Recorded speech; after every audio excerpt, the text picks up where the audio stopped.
Hi, all of you. So we were discussing about the reasons which are responsible for the emptying of the royal treasury of the France. France की royal treasury क्यों खाली हो गई थी, हम वही reasons की बात कर रहे थे.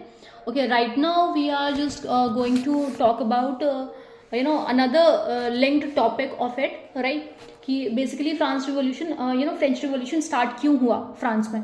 ओके, सो हमने बताया कि जैसे जो लेंडर्स थे जिन्होंने पैसा जो फ्रांस गवर्नमेंट को दे रहे थे on they were giving the money to them so that they are able to meet their expenses, right? So अब उन्होंने क्या किया, अब उन्होंने भी इंटरेस्ट रेट ज़्यादा चार्ज करना शुरू कर दिया फ्रांस गवर्नमेंट से, राइट? तो अब फ्रांस गवर्नमेंट के पास कोई ऑप्शन नहीं बचा था क्योंकि उनकी ट्रेजरी ऑलरेडी खाली हो चुकी थी.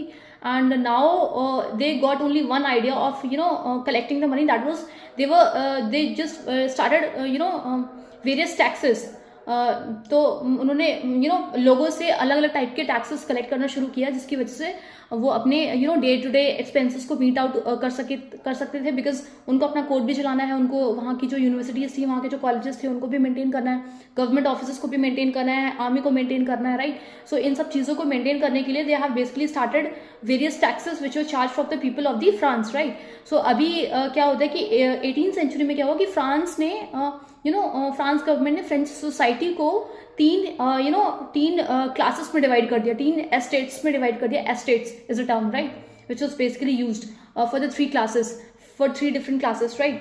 So first class was of the clergy, second class was of the nobility, and third class was of the businessman, merchants, lawyers, court officials, peasants, artisans, small peasants, right? Landless laborers were also there in this category. तो अभी होता क्या है कि जो France nowadays not nowadays, basically in 1789 में जो हम we are calling it as France, but 1789 से पहले फ्रांस को we used to call it as old regime, right?